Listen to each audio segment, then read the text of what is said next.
ನಮಸ್ಕಾರ ಸ್ನೇಹಿತರೆ, ನಮ್ಮ ಕಥಾ ಟಿವಿಗೆ ನಿಮಗೆ ಸ್ವಾಗತ ಸುಸ್ವಾಗತ. ಇವತ್ತು ಮಹಾಶಿವರಾತ್ರಿ. ಎಲ್ಲರಿಗೂ ತಮಗೂ ಮತ್ತು ತಮ್ಮ ಕುಟುಂಬದವರಿಗೂ ಮಹಾಶಿವರಾತ್ರಿಯ ಆರ್ಥಿಕ ಶುಭಾಶಯಗಳು. ಸ್ನೇಹಿತರೆ, ಬನ್ನಿ ಇವತ್ತು ಮಹಾಶಿವರಾತ್ರಿಯಂದು ಶಿವರಾತ್ರಿ ಕಥೆಗಳನ್ನು ನೋಡೋಣ. ಈ ಮಹಾಶಿವರಾತ್ರಿಯನ್ನು ಏಕೆ ಆಚರಣೆ ಮಾಡ್ತಾರೆ, ಯಾವುದಕ್ಕೋಸ್ಕರ ಆಚರಣೆ ಮಾಡ್ತಾರೆ, ಈ ಶಿವರಾತ್ರಿ ಹಿಂದಿನ ಕಥೆ ಏನು ಎನ್ನುವುದನ್ನು ನೋಡೋಣ. ಬನ್ನಿ ಸ್ನೇಹಿತರೆ. ಅದಕ್ಕೂ ಮುನ್ನ ನೀವಿನ್ನು ಯಾರು ನಮ್ಮ ಚಾನಲ್ನ ಸಬ್ಸ್ಕ್ರೈಬ್ ಮಾಡಿಲ್ವೋ ಈ ಕೂಡಲೇ ನಮ್ಮ ಚಾನಲ್ನ ಸಬ್ಸ್ಕ್ರೈಬ್ ಮಾಡಿ, ಯಾಕಂದರೆ ನಾವು ಮಾಡುವ ಹೊಸ ಹೊಸ ಕಥೆಗಳು ನಿಮಗೆ ತಲುಪುತ್ತವೆ. ಕತೆ ಬಂದ್ಬಿಟ್ಟು ಮಹಾಶಿವರಾತ್ರಿಯ ಕತೆ ಅಂತ. ಇಕ್ಷಾಕ್ಷು ವಂಶದ ರಾಜ ಚಿತ್ರಭಾನು ಜಂಬೂದ್ವೀಪದ ರಾಜನಾಗಿರ್ತಾನೆ. ಅವನು ಪ್ರತಿ ಶಿವರಾತ್ರಿಯಂದು ಉಪವಾಸ ಜಾಗರಣೆ ಮಾಡುತ್ತಿರ್ತಾನೆ.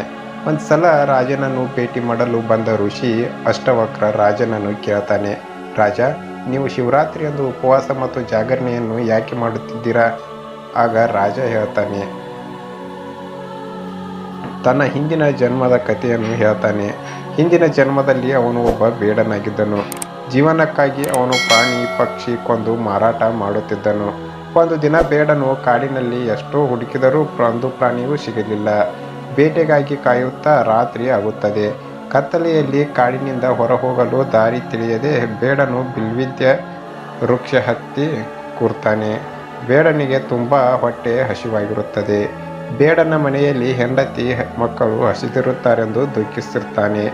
ರಾತ್ರಿ ಕಾಡಿನಲ್ಲಿ ನಿದ್ದೆಯನ್ನು ಮಾಡಿದರೆ ಕಾಡು ಪ್ರಾಣಿಗಳು ಅವನನ್ನು ತಿನ್ನಬಹುದೆಂದು ಅವನು ಸಂಪೂರ್ಣ ರಾತ್ರಿ ಎಚ್ಚರವಿರಲು ತೀರ್ಮಾನಿಸ್ತಾನೆ.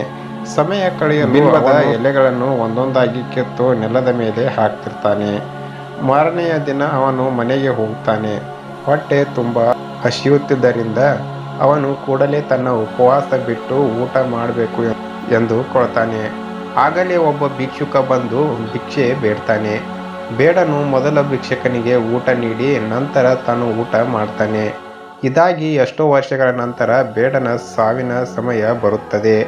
ಬೇಡನನ್ನು ಕರೆದುಕೊಂಡು ಹೋಗಲು ಶಿವಲೋಕದಿಂದ ಇಬ್ಬರು ಶಿವಕಿಂಕರು ಬರ್ತಾರೆ. ಬೇಡನಿಗೆ ತಾನು ಶಿವನ ಆರಾಧನೆ ಮಾಡಿಲ್ಲ, ಮೇಲಾಗಿ ನಾನು ಪ್ರಾಣಿ ಪಕ್ಷಿಗಳನ್ನು ಕೊಂದು ಬದುಕಿದವನು, ಇವರೇಕೆ ನನ್ನನ್ನು ಶಿವಲೋಕಕ್ಕೆ ಕರೆದುಕೊಂಡು ಹೋಗುತ್ತಿದ್ದಾರೆ ಎಂದು ಆಶ್ಚರ್ಯವಾಗುತ್ತದೆ. ಇವನ ವಿಚಾರವನ್ನು ಅರಿತ ಶಿವಕಿಂಕರರು, ನೀನು ನನಗೆ ತಿಳಿದಂತೆಯೇ ಶಿವರಾತ್ರಿಯಂದು ಶಿವನ ಆರಾಧನೆಯನ್ನು ಮಾಡಿದ್ದೀಯಾ. ತುಂಬ ವರ್ಷಗಳ ಹಿಂದೆ ನೀನು ಕಾಡಿನಲ್ಲಿ ಒಬ್ಬನೇ ರಾತ್ರಿ ಸಿಕ್ಕ ಹಾಕಿಕೊಂಡಿದ್ದಾಗ ಬೇಲದ ಮರದ ಮೇಲೆ ಕುಳಿತು ಜಾಗರಣೆ ಮಾಡಿರುವೆ. ಬಿಲ್ವದ ಎಲೆಗಳನ್ನು ಕಿತ್ತು ನೆಲದ ಮೇಲೆ ಹಾಕುತ್ತಿದ್ದೆ. ನೀನು ಹಾಕಿದ ಬಿಲ್ವದ ಎಲೆಗಳು ಮರದಡ ಇದ್ದ ಶಿವಲಿಂಗಕ್ಕೆ ಅರ್ಪಣೆಯಾಗುತ್ತಿದ್ದವು. ನೀನು ಅರಿವಿಲ್ಲದಂತೆಯೇ ರಾತ್ರಿ ಉಪವಾಸವನ್ನು ಮಾಡಿದೆ. ಇದರಿಂದಾಗಿ ನಿನಗೆ ಶಿವಲೋಕದಲ್ಲಿ ಆನಂದ ಅನುಭವಿಸಲು ಸಿಗುತ್ತದೆ ಮತ್ತು ತುಂಬ ವರ್ಷಗಳ ನಂತರ ನೀನು ರಾಜ ಚಿತ್ರಭಾನು ಆಗಿ ಹುಟ್ಟುವೆ ಎನ್ನುತ್ತಾರೆ. ಅದರ ಪ್ರಕಾರ ಈ ಒಬ್ಬ ಬೇಡನು ಮುಂದೆ ರಾಜ ಚಿತ್ರಭಾನುವಾಗಿ ಹುಟ್ಟಿ ಭರತಖಂಡವನ್ನು ಆಳ್ತಾನೆ. ಸ್ನೇಹಿತರೆ, ಇದಾಗಿತ್ತು ಒಂದು ಶಿವರಾತ್ರಿಯ ಕತೆ. ಅವತ್ತಿನಿಂದ ಮಹಾಶಿವರಾತ್ರಿಯನ್ನು ಭರತಖಂಡದ ಜನರು ಆಚರಣೆ ಮಾಡುತ್ತಾ ಬಂದಿದ್ದಾರೆ.